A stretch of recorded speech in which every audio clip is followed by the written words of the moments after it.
Welcome to the Thought Brothers. I'm Gary Johnson, aka Mr. Producer. It is November, it is the fall. And speaking of falls, let's talk about the NFL and some teams. We're going to throw it over to our lead co-host this afternoon, one William H. Spivey, also known as the researcher. Bill, what do you got for us? Oh, you left off the other title for me. The agitator. Also known as the agitator. The agitator. Yes. And I'm going to agitate those two Commanders fans. What's going on, CJ? What's going on, Carlos? Come on, Mr. Spivey. Talk to me, man. Talk to me. Tell me something good. Before I do that, I guess I should steal a page out of Skip Bayless's book and say, how about them Cowboys? Well, today was trade day. And I got to say, I'm really shocked at some of the trades that went on, but the ones that stand out the most to me is the Washington Commanders. The Washington Commanders today traded Sweat and traded Chase Young. They traded Sweat to the Bears and, believe it or not, traded Chase Young to the San Francisco 49ers. I've been very critical of Washington over the years. I remember a few years ago, 3 years ago, they took Fitzpatrick as their backup quarterback. Oh, no, as their starting quarterback. At the time they took him, he had been on 7 different NFL teams, hadn't taken one to the playoffs, but that's who they brought in as their starting quarterback. I think he played maybe the first quarter, and he was out for the rest of the year. I think they paid him $10 million. The next year, they go out and what do? They get Carlton Wentz. He had been at Philadelphia. Philadelphia got rid of him. He then went to, he left Philadelphia and he went to Indianapolis. Indianapolis got rid of him. And where did he hang his hat? Washington. Didn't play the whole season. So now your backup quarterback, I think his name is Brisket, another has-been. So, I try to think about this, and today, after you trade Chase Young to the San Francisco 49ers, who is a powerhouse in itself, and I'm talking about how about those Cowboys, but they ate Dallas's lunch. And so now you send Chase Young to the 49ers. Now on one end, you got Bosa, who's a beast, as Dion said, a dog. On the other end, now you got Chase Young. And if by chance the Commanders were lucky enough to get to the playoffs, guess who they might run into? San Francisco 49ers. So, I've come to the conclusion, and I like to throw this topic out. Do you think Washington might want to change and get a GM? Because San Francisco 49ers got one hell of a GM. His name is John Lynch. And he was a hell of a football player. So, when you make continuously year after year bad trades, has-beens, play 45 minutes or an hour out for the season, you give them $10 million. The next year you do the same thing. The third year you do the same thing. And now you get rid of Chase Young and Bosa and send them to 2 good teams. I think it might be a GM. So that's my question to the Thought Brothers. Do you think it could be a GM problem? Because last but not least, when you give up somebody like Chase Young at this point in the season, what is this, week 9? It sounds like Washington is giving up. And so we're just giving up for the rest of the year because you get rid of 2 of your best players in Sweat and Young. CJ, you want to go first? CJ, you want to go first, man, before I break it down? Sure. I can go first, like I said. And you, Mr. Spivey, you can't hurt us more than this team has already hurt us through its entire existence, at least in my lifetime. So I've done some research. I've been in some debates in this already. It is absolutely a GM problem, and it's absolutely a Ron Rivera problem. Ron Rivera, we're in year 4 of a Ron Rivera rebuild, and the team is going backwards. Ron Rivera, I got some more stats that I've looked up yesterday. Ron Rivera in 4 seasons has drafted 0 Pro Bowlers. 0 Pro Bowlers. This year's draft class from Ron Rivera is one of the worst draft classes I've ever seen in my entire life. Our first round pick, not playable, benched, abused. Second round pick, doesn't play, not active. Third round pick, not even good enough to be a backup center. So draft picks don't mean anything if Ron Rivera is picking the players. Those draft picks mean nothing. They could be first round picks, they can be whatever. 5 out of our 6 team captains this year were all players under John Gruden that are left over. They're not Ron Rivera guy. Terry McLaurin's not a Rivera guy. John Allen, Deron Payne, all of our good players are left over from the Gruden era. So Ron Rivera, not only has he not drafted talent, he hasn't brought in talent. His big free agent acquisition, William Jackson, Ron Rivera said after the fact, I didn't realize he didn't fit our system. What? You're the head coach. Whose job is it to know your system? Like, it is absolutely a GM problem. And yeah, I would rather them punt on the season. Why are you going to keep your defense together with 4 first-round picks and pay them all that money to be a 30-something ranked defense, giving up 35 points a game, getting nuked every week? There's no point. You want to pay for that?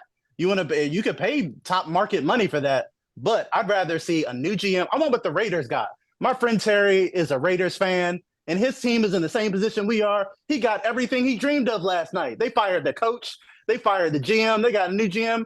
That's what I was waiting for this morning. I wanted that text this morning to be Ron Rivera and Jack Del Rio are fired, and we got a new GM. That's what the team needs. Short of that, it doesn't matter what you get back for Sweat. It doesn't matter what you get back for Chase. Because if Ron Rivera is picking the player, your first-round pick might be a bum. So that's where the team is at. It's absolutely a GM problem. It's a team-building issue. I don't care about the culture because it seems like Ron Rivera just stands on the sidelines with his arms crossed all game, doesn't do anything. Right. So, yeah, it's time. It's time for Ron to move on. If you look at the Detroit Lions, look at them in year 3 of their rebuild. They're a good team now. They've been drafting. They've been hitting on draft picks. They're a competent, solid team. We're in year 4. Punting, having a fire sale. It's the team's a joke. It's been a joke. We're still a joke until I hope the new management evaluates this situation and gives Ron and Jack Del Rio the walking papers. And your GM. Yeah, and like the GM is an extension of Ron too. I want the whole regime. They need to go.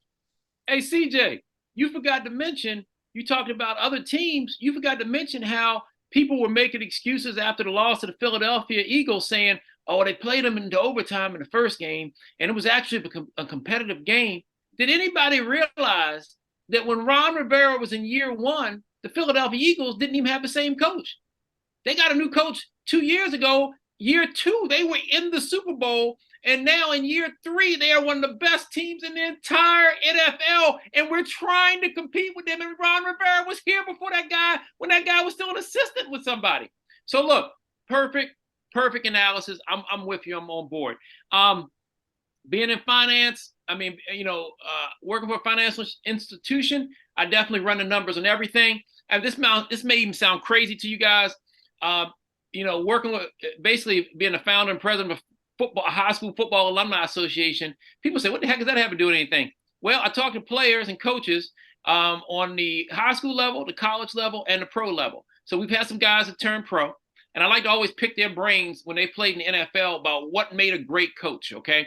Talk to the guys, got a guy who was my quarterback in high school. He's down at Virginia State. He's the head coach.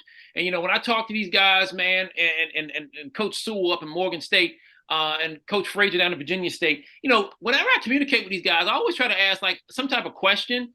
What makes a great coach? What makes a great team? What's going on? I don't get that much time because those guys are busy. But if I can sneak a question in, but what I'm usually hearing as responses is discipline.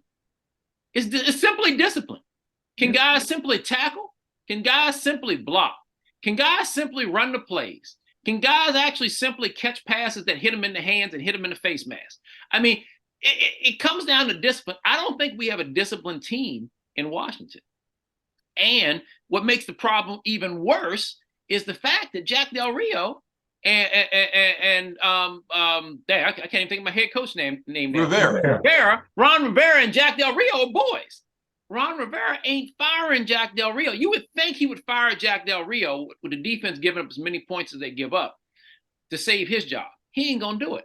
Then the other kicker is Jack Del Rio is on defense, and now Ron Rivera is the head coach. So he's technically, even though he's not the offensive coordinator, he's going to make the final decision on whether we throw the challenge flag or whether we go for it on fourth down. He'll talk with the offensive coordinator, Eric Bieniemy. But did you know Jack Del Rio's son is an offensive assistant, and Ron Rivera's son is a defensive assistant? Did you guys know that? So, wow. Look it up. So if you fire your boy, then you basically firing your son, because Ron's son is working for Jack. And then it becomes a question of, well, is Jack's son going to be loyal to me if I fire his daddy? Because he's on my man, fire everybody. Fire them both. It's too connected. Fire everybody. I would say give Eric Bieniemy, a chance to run the team before the end of the season so you know what you got. At this point, I don't think it can get any worse because I've seen this movie before. Okay. In the best case scenario, we always finish somewhere in the center of the pack, right? 7, 8, or 9 wins. In a season, the first season in NFL history where we did 17 games, I said, there's no way they're going to finish 500. They finished 8, 8, and 1. God damn. So this year, I don't even think we're going to get to 8 games. Okay. At this point, 7, 8, and 9 wins might be too much. I'm thinking right now at 3 and 5, we're looking at about a 6. With a 6 and 11, I'm predicting more like 6 and 11, and 2 of those 6 wins are probably going to come in the last 2 games when everybody's resting their starters. Okay, so I'm just being real about it. So the solution is correct. I think that from a number standpoint of view, Josh Harris hired a capologist. I don't know if you guys heard about that. He hired somebody to start running the numbers on payroll for the team. So he's trying to free up cap space for next year. So whoever the coach is coming in, he's going to bring a whole new team. He's not going to play with Ron. And they're not right. That CJ, perfect analysis. They're not going to pay Chase Young $100 million or Montez Sweat $75 million for the team to continue to be subpar. So what they're basically doing, they're trying to get something for him, a 2nd round pick and a 3rd round pick. I think they got 3rd round for Chase. Can you believe that? And a 2nd round for Montez? Anyway, they're trying to get that. They get those draft picks, and they're trying to save the money. So from a capologist perspective, Josh Harris is already starting to clean house. So that's going to give him plenty. That's basically going to give him almost $200 million in cap space if they don't sign those 2 guys. So the move was better. At this point, I don't think we can do much worse. I mean, what have we lost? Like 5 out of 6 games? Because we started at 2-0, right? And Yeah. what are we now 3 and 5? Yeah. Oh, okay. So we've lost 5 out of 6 games. It's not going to get any better. The coaches are going to be gone next year. Okay. The front office is going to be gone. The new owners, like I said, they took control and of possession of the team too close to training camp start. They couldn't do anything. So I'm just wondering if they're just going to ride out the season and with the players they have, just so it doesn't look like they're having a jerk. It was a knee-jerk reaction. So it's pretty bad. But with that being said, I wanted to go north to Pittsburgh, but Pittsburgh lost to Jacksonville. But still, they're better. They're better. They always have a good look. Mike Tomlin having a bad season is just like last year. Let me rebuild the team with a rookie quarterback, and he'll still win 9 games and lose 8 and still have a winning season. So even if Pittsburgh finishes at 9 and 8, that's a bad season for the Steelers. That's how high their level is. They just trying to go 12 and 4, 12 and 5, get to the playoff. But okay, win a division. Okay, we'll see what happens, right? Then you talk about the Raiders. Let me tell you, the Raiders got the best stadium in the NFL. Okay, I went and actually did a Raiders stadium tour in April when I was in Las Vegas. Best stadium in NFL. They got Elvis on the wall in the Raiders outfit. They got Marilyn Monroe on the wall in a Raiders outfit, cheerleader outfit. Went into the owner's box. Beautiful stadium. At this point, the Raiders got to make some money, right? The Raiders got to pay for that beautiful stadium. They got to pay for being on the strip. They got the Super Bowl coming, so that helps. But the Raiders, we got to have an attraction, right? We wanted John Gruden, but John Gruden was caught up in some crazy stuff, so they had to get rid of him. So then they brought in Josh McDaniels from the New England Patriots, and that's Josh's, 2nd tour of duty as a head coach? Wasn't he in Denver? I think he was in Denver, okay? He was in Denver. Okay, so when I was out there in April, there were already fans saying they should have fired Josh McDaniels after last season, okay? So I already heard that fans straight up. So what I'm basically saying is the Raiders did the right thing. And the key is, are they going to get a good new front office and good new coach? I believe the best thing you can do is hire young. I think your team, if I was a general manager, all my players would be in their 20s. I would keep 5 or 6 veterans in their 30s to lead the team, but the other 47 would be in their 20s. Okay, I wouldn't be carrying guys that are too old on the team. This is a young man's sport. Coaching wise, my head coach, the first one I would hire would be someone like Mike Tomlin. I wouldn't say 35, but I'm gonna say 40. Okay, because if he's a good coach, you want to keep him for 20 years. You don't want to hire a 50 or 60-year-old coach, and if he's good, he's out of there in 5 years because his back's just hurting or something, you know. And all of them ain't gonna be like Bill Belichick. So let's keep that in mind. The Steelers hired Mike Tomlin 15 years ago. Hell, Mike Tomlin still is he 50 yet? I think he was 35 when he started. Is he 50 or 51 or 50? I think he's 50. I mean, he's still got 20 more years to go if he wants to. So I think the decisions you make with personnel, including your coaches and front office, are crucial. You can draft all day. The Commanders have wasted draft picks on Haskins, rest in peace. Okay, first rounder. Chase Young is now in San Francisco. Montez Sweat now with the Bears. Saving cap money or not, you can't be drafting these high draft picks, paying them money or about to pay them money, and you're still losing all these games. What is going on? Can somebody get me a GM on the phone right now? What's going on? Goodell? I'm going to call Goodell down. We got to do something. What's up? What about some other NFL teams? What's going on with the Vikings? The Vikings, they snatched the boy from Arizona, Dobbs, and he's going to the Vikings. And Kirk Cousins allegedly is out for the rest of the year. He has a torn Achilles. And the guy, I was surprised because that young boy from Arizona was playing pretty well, Dobbs. And he had played for another team a year or so ago because he came this year. Team. Cleveland. Cleveland this year. Yeah. And so they got Dobbs to replace Kirk Cousins. And personally, I think the Vikings probably will part ways with him at the end of the year and try to get someone else. Well, I ain't mad at Kirk. Kirk is rich. Kirk got about $250 million in the bank. Kirk got a guaranteed contract. So I don't hate the player, hate the game at this point, because Kirk is going to ride off into the sunset talking about, I told y'all I was going to make more money than RG3. I told y'all he'd be riding the horse. RG3 with RG3 on the sidelines making it $250,000, and Kirk riding off into the sunset with $240 million or something crazy. And if you saw that special that they did that was on Netflix, Kirk lives a very normal life. Modest lifestyle. Very nice house, but nothing extravagant. You know, no 20 acres with no football field on it. You know, and that kind of stuff. So I think Kirk will be well off. And he was somebody that, you know, he was somebody I thought the Redskins should have kept, but they didn't keep him, and he went on to the Vikings, and they paid him, and he was successful during the time he's been there. Yeah, and I would say, so considering his injuries, he might want to consider retiring as well. Well, you know what? If he retires, I don't know how much of his guaranteed salary. If he retires, I think it's guaranteed. Regardless. He's good. Yeah, He's good on the money because he's had some injuries. He's been getting beat, but he's gotten paid. His family should have generational wealth. Oh yeah. So Mr. Spivey, what's going on with Dakota? What's going on with your boy Dakota down there? Dakota, Dak Prescott. Oh wow, Dakota. Dakota showed out this past week. He stepped up his game, but this week is going to be a test for him.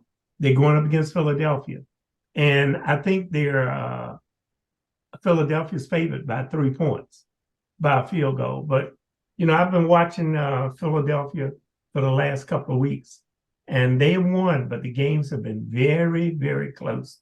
Even the game with Washington, and so if Dakota is on his game, if Dak is up, they could lose. I think it's going to be a good game. CJ, what say you? What's going on? What do you think? With the Cowboys, I mean, I never really have a lot of. I mean, Dak Prescott is what he is. Like, he's a good quarterback. He's clutch. But I don't think he the quarterback that could take the Cowboys to the promised land. I mean, that's just my opinion. Like, I'm not super scared of Dak when we play him and stuff like that. He is very solid.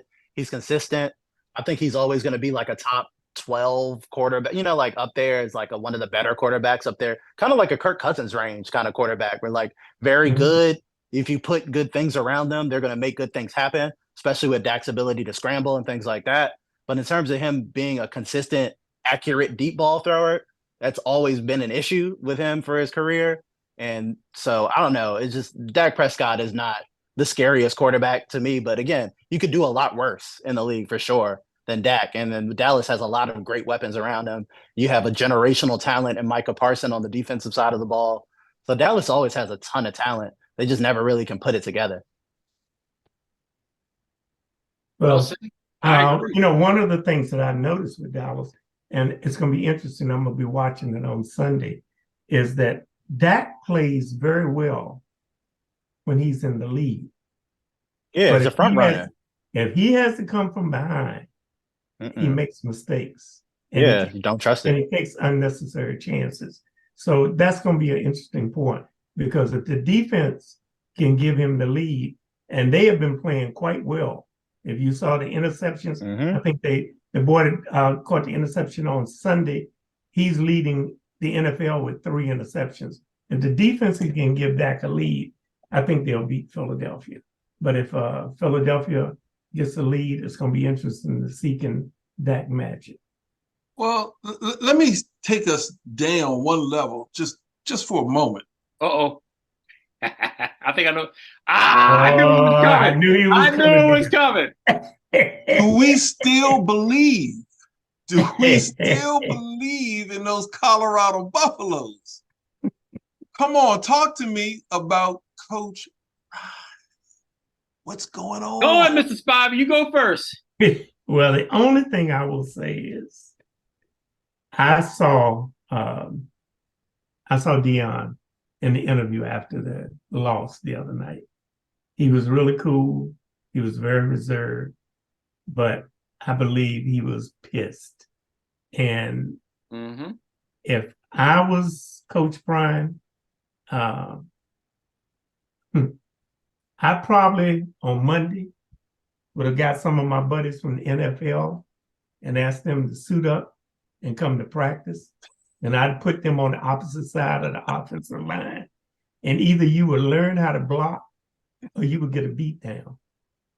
Because I'm telling you, it is no reason with a quarterback they have in Shedeur Sanders that boy should have been sacked that many times. They literally, the defense was coming in unopposed, nobody blocking whatsoever. And I think Deion should teach them a lesson. Because, Deion is said before, he's old school. He's not, if you want your kid pampered or whatever, don't send him to Colorado. And he said the same thing when he was at Jackson.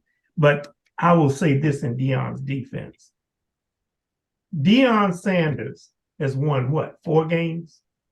To me, Deion Sanders is a success as a first-year coach. Because what did they win last year? 1 game. Yeah, 1 game. And lost 11. So Deion already is successful to me. But I will say this, and next year this time, I'm going to say I told you so. If Deion can do this in his first year, and he only kept 1 player from the previous year, and that's that young kid Woods that plays middle linebacker, that means every other player on that team came off a transfer portal.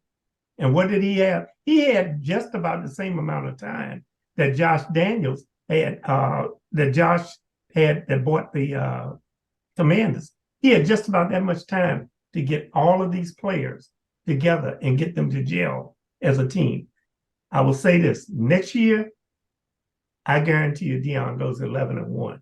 Because you think of what guarantee. 11-1. 11-1, you guarantee that. I guarantee 6-6 this year. Huh? We going 6-6 this year. I guarantee you he wins 5 more next year. Okay. Well, I'm gonna predict 6-6 this year because he. Look at this. 6-6 this year. Yeah. 6-6. They're going. I'm talking about next year. Next year. Now Mhm. I'll say he'll take a. I'll say he'll get to 9-3 next year. I'm gonna say 6-6 this year, 9-3. I think he'll steadily increase because players want to play for Colorado. Yeah. But I also think that defenses, the other schools, the first 3 games, and you can say sort of the first 2 games, I think they took Colorado lightly. I think what was it, TCU and Nebraska took Colorado very lightly, and in the Colorado Rams, what's that? The Colorado State is not really the greatest football team anyway. So that went to overtime and they got him. So he gets a 3-0 start.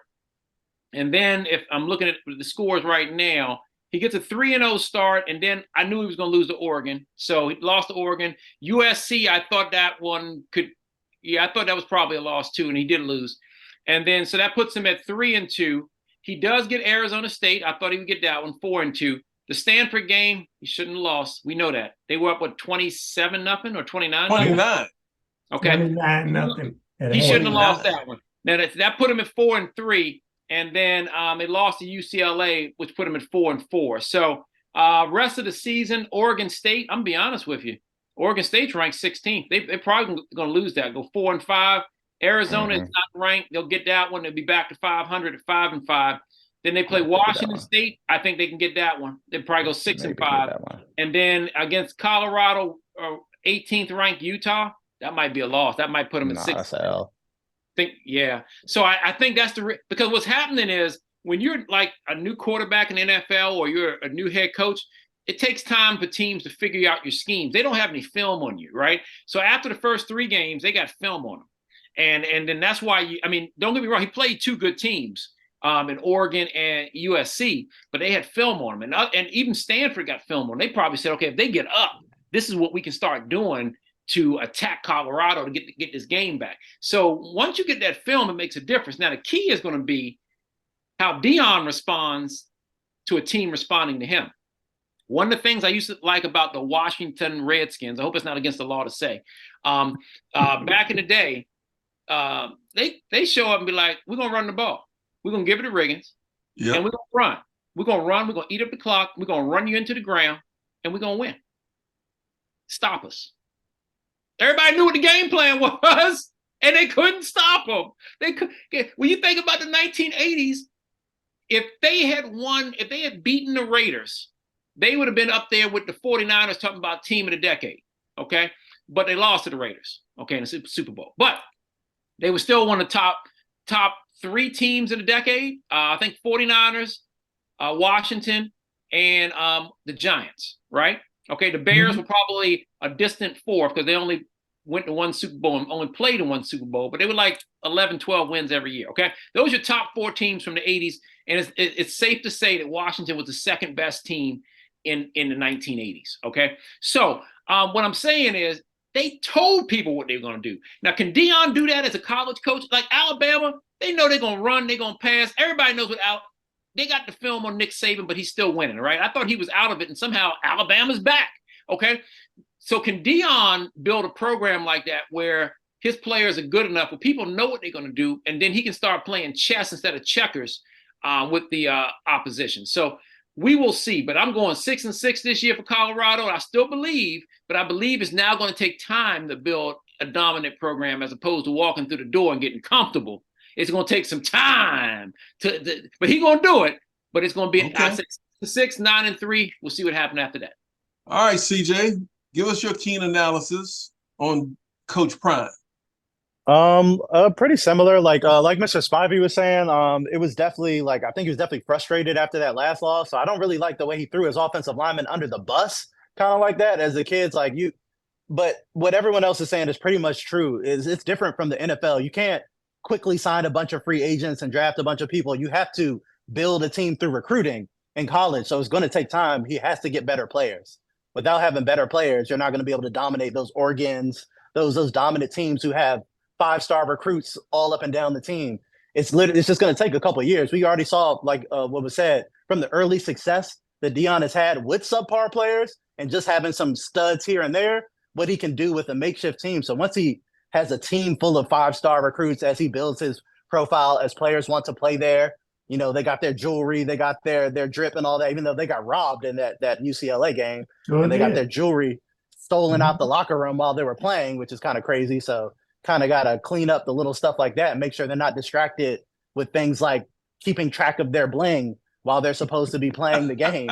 So there's things like that. But outside of that, like I said, Dion is proven he's a good coach. He just needs better players. And like I said, in college football, when you inherit a 1-11 team or whatever that is, you can't flip that in 1 year. It's impossible. Like you just don't have the players. You can't bring in that many new players. So even with the amount of, like I said, with what he's done on the transfer portal, what he's done to rebuild the culture for that school, it's entirely new culture Oh yeah. that so that's going That's to what attract wins.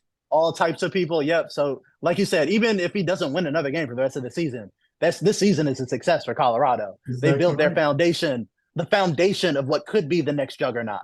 So now it's more of those 5-star recruits start billing in. Next year, like I said, they're 7-8 getting wins. And then I say give it 2 or 3 years, then you can start competing with the Oregons, the Alabamas. You have to build that through recruiting. You got to have 4 or 5, 6, 7, 8 offensive linemen. You got to get a good freshman class. Make sure you develop them. So it takes more time than just flipping an NFL team where you can sign a bunch of free agents and do it in maybe 2 years or 3 years. It takes a lot to really build that juggernaut. But Dion's already started the fast track to it. So again, I think he still gets a lot of hate, but you still, like I said, got to coach. And, for a team that talks as much as they do with that much bravado, you're going to get a target on you. So when you do lose and after flashing the watch and doing all that, people they're gonna flash the watch back at you, so they're gonna give you back some of that. So some of that is just them putting that target on themselves. All right. In the voice of Coach Prime, God bless you. Hey, one last thing. What is the player who was hurt? What's the player's name for Colorado who was out for a couple of weeks? Travis Hunter. Travis Hunter. Is Travis Hunter the one that is like showing up on social media with his Latino girlfriend? It's one player who keeps showing up, right? Nice looking young lady. I think Travis Hunter presents herself very well. I'm just trying to figure out who she is because every time I see him, I'm seeing this little. She's probably a decent height because I'm sure he's 6'2" or whatever, 6'1". So I'm not sure if she's short or tall, but I know every time he turns around, like she's there. Like, are they married yet? Is that his agent? Is she already counting his money? Like, I mean, literally, y'all know what I'm talking about. CJ, have you seen this on social media? Like, I'm like, does she take his calls? Like, is she balancing his checkbook? What's going on? I don't know. I don't have the answers for that. But you know who I'm talking about, though. I've seen it. I've seen it too. Okay, I was just wondering about this, man, because I'm like, nice looking girl. Like I said, I'm not taking nothing away from her. I think she's great, but it just seems like that young man ain't even got out of college. And I know since he's getting paid to be in college, it looked like somebody is soaking up a lot of them proceeds already. I'm like, man, usually them issues don't start till you get to the NFL, but God bless his heart. I mean, at least she's a looker, but I'm just saying. But Carlos is his girlfriend, and that's what kids do now. I mean, guess so. They show their girlfriends on social media, and you got to realize you got players like Travis Hunter, Caleb Williams, Shedeur Sanders. Yeah, all of these kids are NIL. Shedeur Sanders got $5 million. Travis Hunter got $3.1 million. So, they're not living on campus in the dormitories and eating in the cafeteria. Hey, look, they ain't. But the only thing that makes this is fantastic for college athletes, right? Because universities been making so much money on the backs of college athletes for so long. The only problem is a man of many great words, a great poet who will go down in history said, here we go. Money, more problems. Woo! So I'm just wondering, what's the long term? What's the long term on college athletes getting all that money? Do the girlfriends get rich and they start driving Bentleys in college because the boyfriends are players? Is the brother go broke if he don't make the NFL or make a roster? Is he broke by the age of 23 and he can say, "Dang, I'm 24. My 24th birthday, I used to be a millionaire." So I think we have to we won't know for like another 5 years, but this is going to be real interesting now. Thanks, Biggie, for those words of encouragement back in the day. Rest in peace. But we'll see how this plays out. All right. The interesting thing is, I did some research a few weeks ago, and I was very surprised. The NIL money is also in high school. Let me go If back. if you Google NIL, some of these high school stars, I think their cap off is like $750,000. In But high some school. of them are getting 500,000, 400,000. These are high school kids. But the other sad side of that coin is there's only, I think, 3 or 4 females that have gotten NIL money, and the money is not even $1 million. Yeah. Pay That's equity. The Pay equity is a disparity. problem. The Yeah, disparity is really is sad in the difference. But they're giving high school players money now. And I remember years ago, and Carlos, you'll remember this. If you played football when you were at Fairmount, and if you went and played semi-pro, in the off season, you were disqualified. Oh yeah. In high school, if you received one dime. Oh yeah, definitely. But We still changed. Now man, it's NIL money. we still trying to figure out how Eric Dickinson at SMU SMU. had that brand new black Firebird with the gold bird on the hood. Was it Trans Am? That was the car of players back in the day. Yes. He rolled up one of them jokers, and like I think they said his grandmama bought it for him. All right, look here. Well, I don't know how true it is, but Shedeur Sanders drives a Maybach SUV. Damn. Yeah, I've seen that. I've seen I the can't picture. afford an oil change on that thing. You know, and CJ brought up a point. He said Deion has brought a lot of money to the Colorado football team.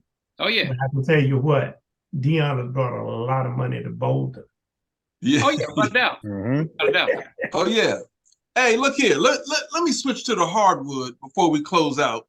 What's going on in the NBA with San Antonio, the Clippers? I mean, Russell Westbrook is appreciated now as a Clipper. We got some phenoms going on. CJ, what do you know about the NBA? Talk to us. Everything. I'm like addicted to League Pass. Like, what do you want to know? So San Antonio's got a phenom who is an alien, who is probably the greatest prospect we've ever seen in basketball history, and he's having a nice start to his rookie season. Just stole a game. Put his name out there for people. Put his name out there for people who don't follow. Educate our viewers. His name is Victor Wembanyama. Victor Wembanyama from France. He's 7'4", 19 years old. He has the handles of a point guard. He has the defensive ability as a Rudy Gobert as a defensive player of the year center. He has the jump shot of Kevin Durant. He can do everything on the court at 19. It's kind of weird and freaky to watch.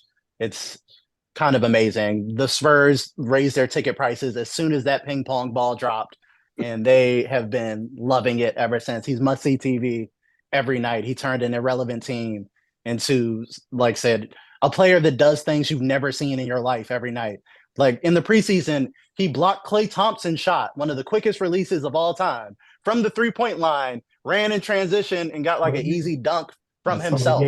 Like, yeah, just some things that you've just literally never seen in your life. He does on a daily basis. So that's the phenom going on. It's a great rookie class.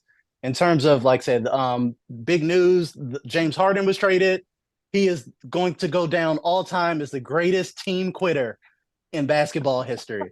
Wow. He has quit on more teams and gotten traded to places where he wants to go.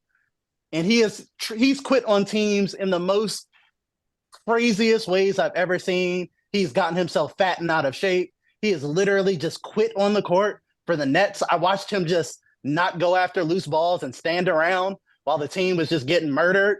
I've seen him just stop showing up to practice. He called Daryl Morey a liar in China in front of like 1 billion people, and then had a party, had the bottle girls bring out a sign saying Daryl Morey is a liar at the club, and proceeds to quit on the team. He didn't show up to their first preseason game and stuff like that.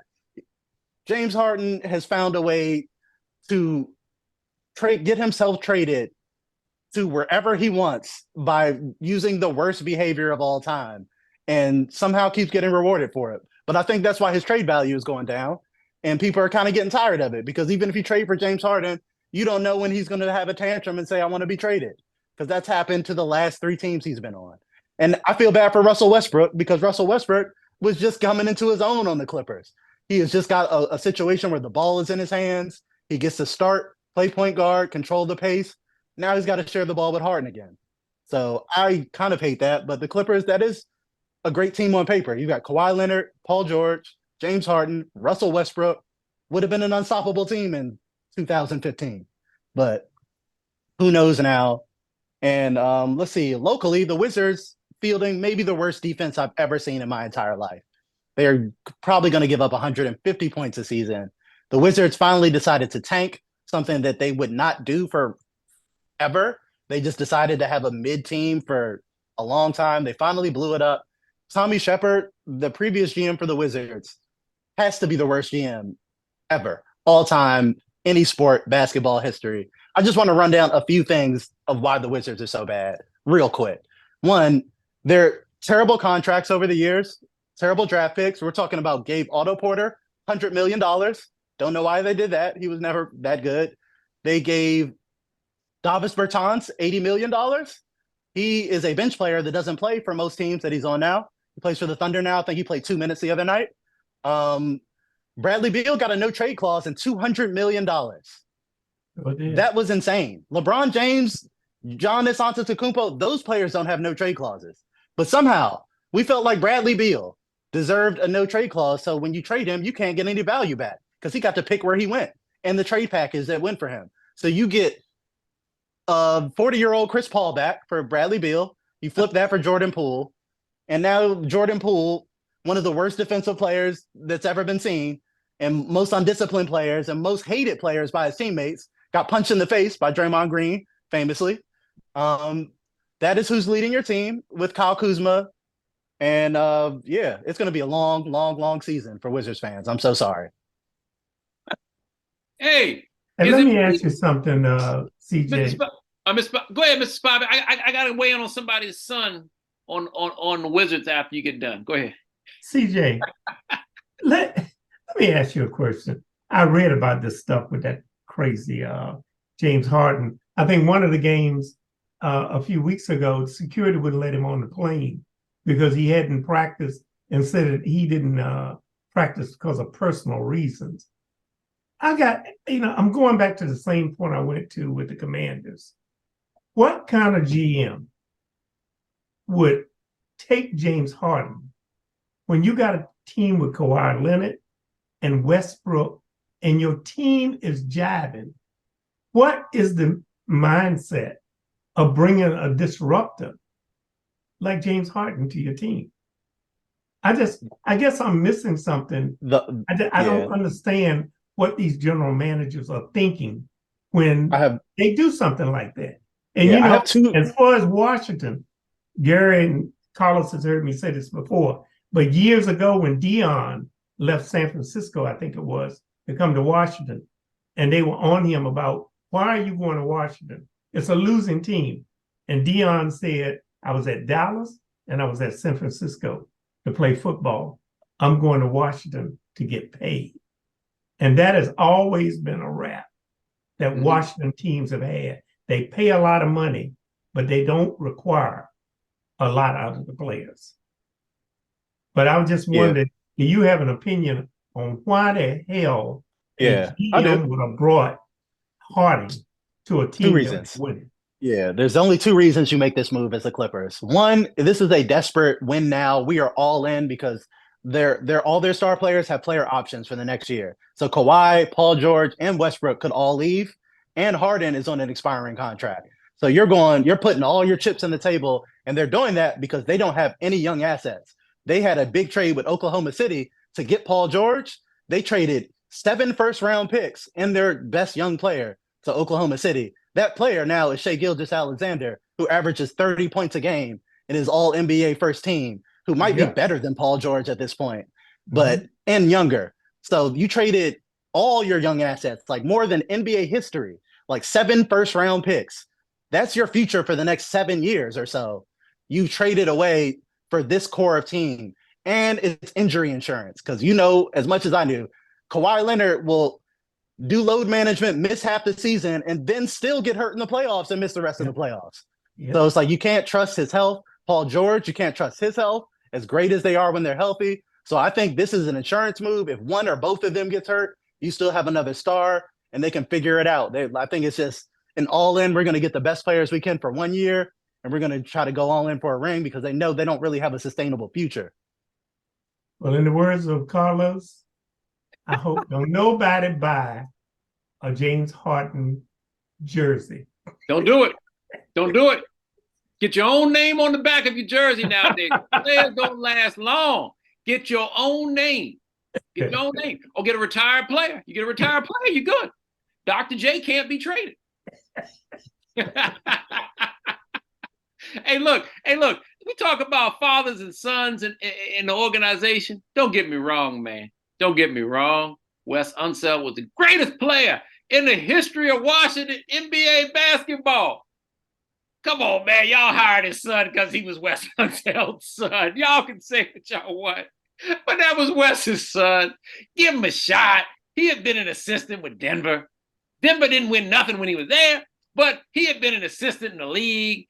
He didn't play in the NBA, but he had been, what was he, a head coach with the ladies, with the Mystics? Or he was he worked with the Mystics or something. Give the man a shot in the NBA. Are we really getting what we deserve in Washington for having Wes Unseld Jr. as the coach? Yes, we are. Because instead of getting the best man for the job, y'all felt some loyalty to the spirit of Big Wes. So rest in peace, Big Wes. And Little Wes, it's just a matter of time before you go down the road and we get another coach in Washington. I'm sure he's a nice guy, but it ain't working. It ain't working, man. It ain't working. Yeah, I'll say this. I think James Harden gonna end up being on that same bus with Antonio Brown. I give him 1 year, and he and Antonio Brown could be roommates because his ass is going to be out of the NBA. People are not going to continue to put up with his mess. And my wife said something to me the night we were having dinner. She said, and she's an avid football fan, and she said, I don't recall years ago with all of these players being moved around in the middle of the season. Right. And I told her, I said, back during that time, they didn't transfer it. You traded a player at the end of the year. I said, this is something, I don't know where it started, but it has gotten totally out of hand. I agree with you, Mr. Spivey. And you know what? We're talking about James Harden, like I said, changing teams. Why do people do it? They do it for the same reason that, Matthew Stafford went to the Rams. They got rid of the 25-year-old quarterback for the 35-year-old quarterback, and they sold their soul to the devil for 1 year to try to win the Super Bowl. Guess what? Yeah. Rams won the Super Bowl. Rams ain't going to win the Super Bowl anytime soon, but they won it at least once. So I don't know if it's going to be 10 years before they come back. And that quarterback, and they won it. That quarterback they got rid of, Detroit is playing real well with him right now. Oh, yeah, he's a young guy. He's probably, 27? What's he, 27, 28? He's going to be in the league for 10 more years. Stafford is one hit away. He's already been injured several times. Stafford's probably going to be out of the league after this year. So, and not because of talent, but because of injuries. He's not going to play like Tom Brady till he's 44. He's probably, like I said, 35, 36 now, maybe 37. I'm not sure. He's somewhere around there. But yeah, he'll be out of the league soon. You're right. Detroit is an up-and-coming team, and their quarterback is still in his 20s, so they'll be fine. CJ hit the nail on the head. CJ said this is a young man's game. Mm-hmm. Let's not a game for 35-year-old men. Mm-hmm. Let's close out this way. We're gonna go around the horn here. Tell us your must-watch football game for this weekend and who's gonna win. Bill Spivey, what's the must-watch game this weekend? Dallas and the Philadelphia Eagles. And who's coming out on top? I'm going with Dakota. I'm going with Dak Prescott. Okay. Banker Man, what's your must-watch game? It's Philadelphia and Dallas. Where are they playing at? They're playing in Philadelphia. Philadelphia. Home field will take it.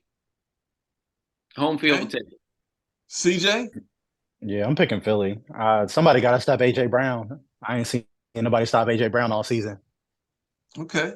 Hey, who's playing in Europe? Is in there Europe this week? Chiefs are playing.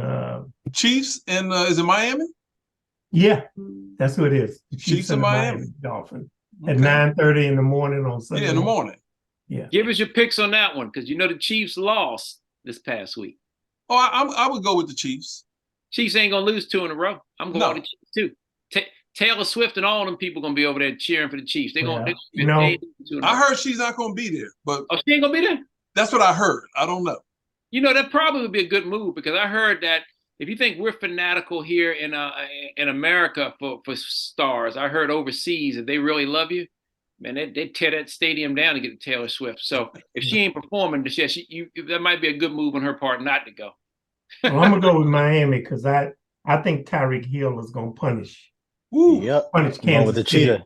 for I getting forgot rid of about him. him. I forgot about Tyreek. Yeah. Hey, I think Tyreek He's is going to awesome. punish it. And you think about, you know what Tyreek said at the beginning of the year? Tyreek said he was going to gain 2,000 yards a year. He's on And pace. he done already surpassed 1,000 yards in week 9. Mm, Yeah, He he's might a get it. beast. He's a beast. you might All get right, fellas. CJ, did you get the final word in for Oh, no, this I'm- European game? I'm going with the cheetah. Like I said, I think he's going to get that 2,000. He's unstoppable. Like I said, Tua is very accurate too. You have a very accurate quarterback with a wide receiver that dangerous. I haven't seen anybody be able to stop him. He could turn a 3-yard pass into a 97-yard touchdown at any time. Like, And CJ, don't forget, they got 2 others that are Yeah, got supposed to Waddle. be as fast as he is. Yeah, if not Waddle. faster. yeah, you put Waddle on the other side. You've got the running back who they've got speed everywhere. That nerdy dude he can scheme it up. That coach McDaniels, like he can get it done. Hey, CJ, didn't the Miami's coach, wasn't he still an assistant when Ron Rivera started with Washington? He's another coach that then built the team up, and it's got him in contention in just a short period of time. And he don't even look like a football coach. He looked like a professor or something. But he's a professor of football. He got my respect. Come on, coach. Come on. Keep it going. He's scheming it up. He's drawing up some plays there. You're is. keeping Tyreek Hill open. Like I said, nobody can stop that much speed. Dolphins are, like I said, giving people nightmares. I remember where the Giants defensive coordinator was talking about, he said it was keeping him up all night. He was having nightmares thinking about trying to stop the Dolphins. All right, fellas. We are the Thought Brothers. We're going to see how this comes out. And until next week, thank you for coming in there, CJ. We are out of here. Have a good week, people. All right. Have a good week. All right.